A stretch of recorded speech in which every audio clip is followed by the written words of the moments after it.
میں نے سوال کیا کہ اگر کوئی شخص رات میں رمضان میں 8 رکعت وتر مطلب تراویح بول لیجئے پڑھ لے، اور یاد رکھیے تہجد جو نماز ہے یہ نماز ایک ہے، اس کے کئی نام ہیں. یہ وضاحت بہرحال اس میں رہے گی چونکہ تہجد اور وتر کا میں نے لیا، لیکن اب کوشچن آنسر میں لے لیتا ہوں اس کی وضاحت. عشاء کے بعد اگر 8 رکعت نماز پڑھ کے اس کے بعد وتر پڑھی جاتی ہے تو اس کو کہتے ہیں تراویح. عشاء کے بعد رات کے کسی بھی حصے میں اگر 8 رکعت پڑھ کر 3 رکعت پڑھی جاتی ہے اس کو کہتے ہیں قیام اللیل. اور عشاء کے بعد نہ پڑھ کے انسان جو ہے رات کے آخر حصے میں اگر 8 رکعت پڑھ کے 3 رکعت پڑھتے ہیں تو اس کو کہتے ہیں تہجد. نماز ایک ہے، اس کے نام الگ الگ ہے، ورنہ لوگ بولتے ہیں وتر وہ تراویح الگ ہے 20 رکعت اور تہجد الگ 8 رکعت. نہیں، یہ ایک ہی نماز ہے، اس کے وقت بدلنے سے نام بدلتے. اس کی دوسری مثال دیتا ہوں، جیسے کہ صلاۃ الضحیٰ. صلاۃ الضحیٰ یہ نماز فجر کے بعد سورج نکلنے کے بعد شروع ہوتی ہے تو اس نماز سے پہلے تک پڑھی جا سکتی ہے، اس کو کہتے ہیں صلاۃ الضحیٰ. ابتدائی بھی وقت میں پڑھی جائے تو اس کو کہتے ہیں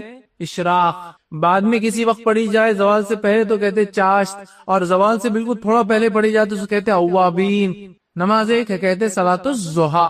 ظہر سے پہلے ہوتی ہے، ظہر بولے تو الگ ضحیٰ ہی. صلاۃ الضحیٰ ایک نماز ہے، 3 نام ہے اس کے وقت بدلنے سے. چاشت تو ویسے عربی نام بھی نہیں، فارسی نام ہے، چیم ہے ہی نہیں عربی میں، پھر بھی ہم بولتے ہیں، خیر وہ مسئلہ نہیں بولنے. اسی طرح قیام اللیل جو ہے اس کے کئی نام ہیں. اگر فوراً عشاء کے بعد پڑھی جائے تو تراویح، رات کے کسی حصے میں پڑھی جائے تو قیام اللیل، اور آخر وقت میں پڑھی جائے تو تہجد. ٹھیک ہے، تو میرا وضاحت. تو بھائی کا سوال ہے کہ رات کی نماز انہوں نے اول وقت میں پڑھ لی، اس کو تراویح کہتے ہیں رمضان کے اندر. اب اس کے 8 رکعت کا 3 بھی پڑھ لی تو اب تہجد تو کیا؟ تو یاد رکھیے اگر آپ کو رات میں الگ سے نماز پڑھنا ہے نفل تو آپ جو ہے پہلے 8 رکعت پڑھ لے کہ اللہ وہ چونکہ بعد میں اٹھوں گا نہیں اٹھوں گا کیا معلوم ہے، پڑھ لے نیت سے کہ اللہ یہ میری رات کی نماز. اس کے بعد اٹھنے کے بعد آپ نفل پڑھ لیں، ٹھیک، یہ بھی ایک طریقہ. اور اس کے بعد وتر پڑھے، یا آپ رات میں 8 رکعت پڑھ لے اپنی تہجد یا تراویح یا قیام اللیل، اس کے بعد 3 رکعت وتر پڑھ لے. لیکن اگر آپ اٹھ جاتے ہیں تو پھر نفل پڑھ لے، چاہے 2 پڑھے، 4 پڑھے، 10 پڑھے، 20 پڑھے، 50 پڑھے، 100 پڑھے،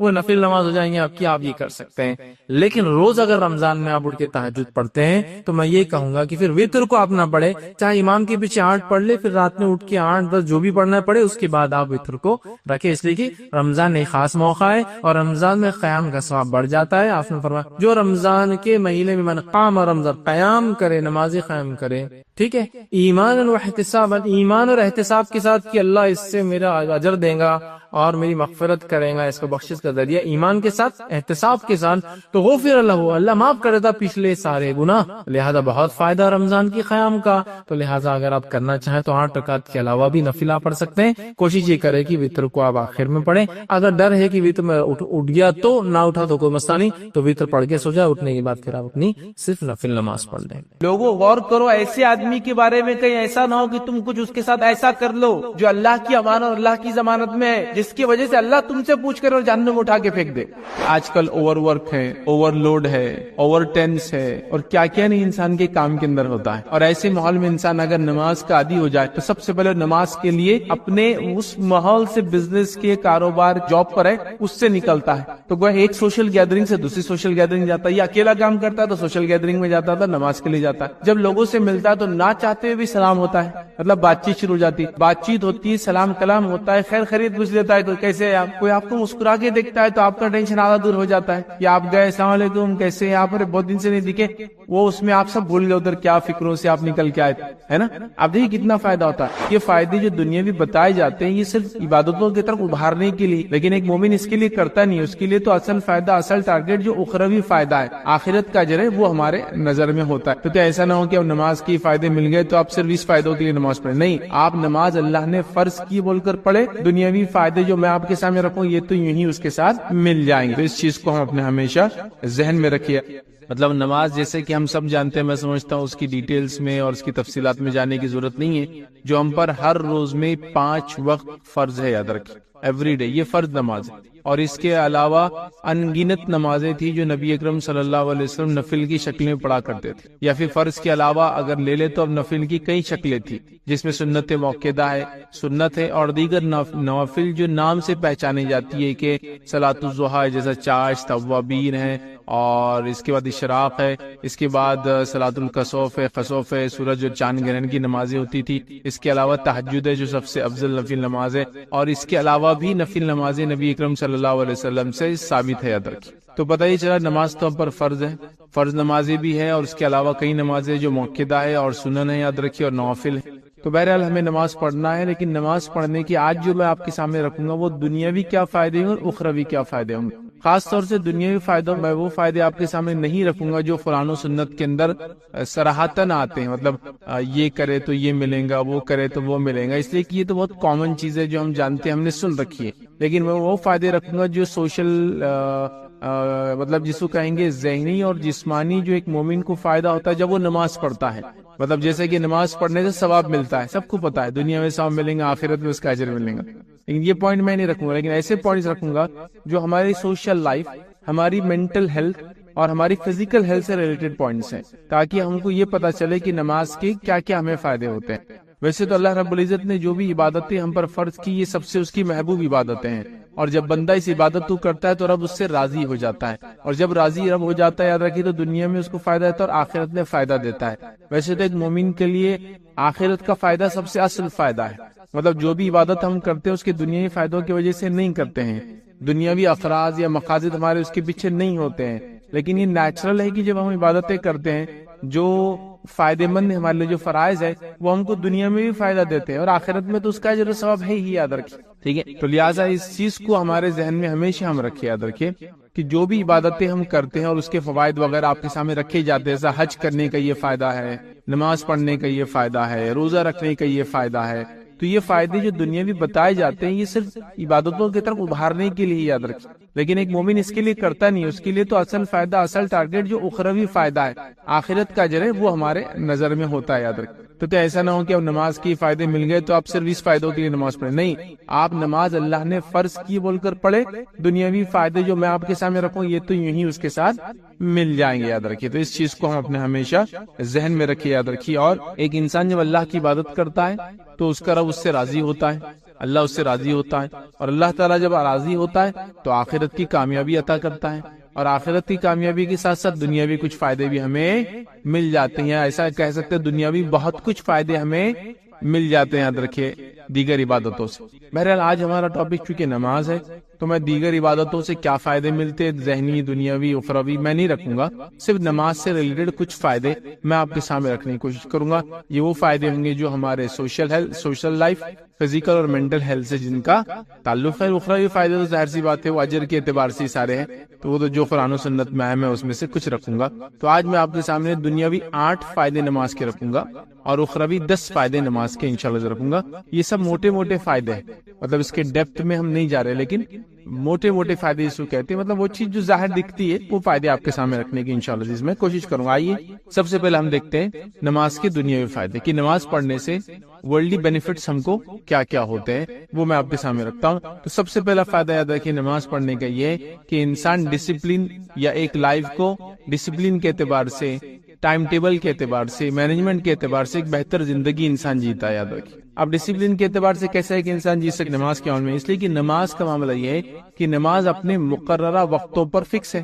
ہم سب جانتے ہیں جیسے کہ اللہ رب العزت نے قرآن میں سورہ نساء سورہ نمبر 4 آیت نمبر 103 میں 103 میں اللہ نے کہا فرمایا ان الصلاۃ کانت علی المؤمنین کتابا موقوتا، کہ بے شک یقیناً نماز مومنوں پر مقررہ وقتوں میں فرض ہے۔ تو ظاہر سی نماز کا مقرر وقت ہے، تو اگر کوئی انسان ٹائم مینج نہیں کر پا رہا ہے، وقت پر جگہ پہ نہیں پہنچ پا رہا ہے، چیزیں آگے پیچھے ہو جا رہی ہے، ٹائم ٹیبل مس ہو جا رہا ہے، مینجمنٹ کے اعتبار سے اس کی لائف ڈاؤن جا رہی ہے، تو وہ اگر نماز کا پابند اگر وہ رہتا ہے تو یہ مسائل اس کے وہ خود اوور کم کر لیتا ہے۔ اس لیے کہ نماز ایک فکس ٹائم میں ہے، آپ کتنے ہی مصروف ہو، نماز کا وقت ہوتے ہی ایک مومن کو ایک الارم جیسا بجتا ہے کہ نماز کو جانا ہے نا، کہ مثال کے طور پر اب دیکھ رہا ہے کہ دوپہر کے وقت آ رہا ہے، 12:30 ہو گئے، تو اس کے ذہن میں اب ایک چیز اٹھ جاتی ہے، اب نماز کا وقت قریب آ رہا ہے، نماز کا وقت قریب آ رہا ہے، جس سے اس کو ٹائم مینجمنٹ کی عادت ہوتی ہے۔ مصروف ترین اوقات میں سے کچھ اوقات فرض کے لیے نکالنے کی عادت ہوتی ہے، تو یہ عادت اس کو دیگر چیزوں میں بھی کام آتی ہے کہ مصروف ترین وقت میں بھی بچوں کے لیے وقت نکالنا،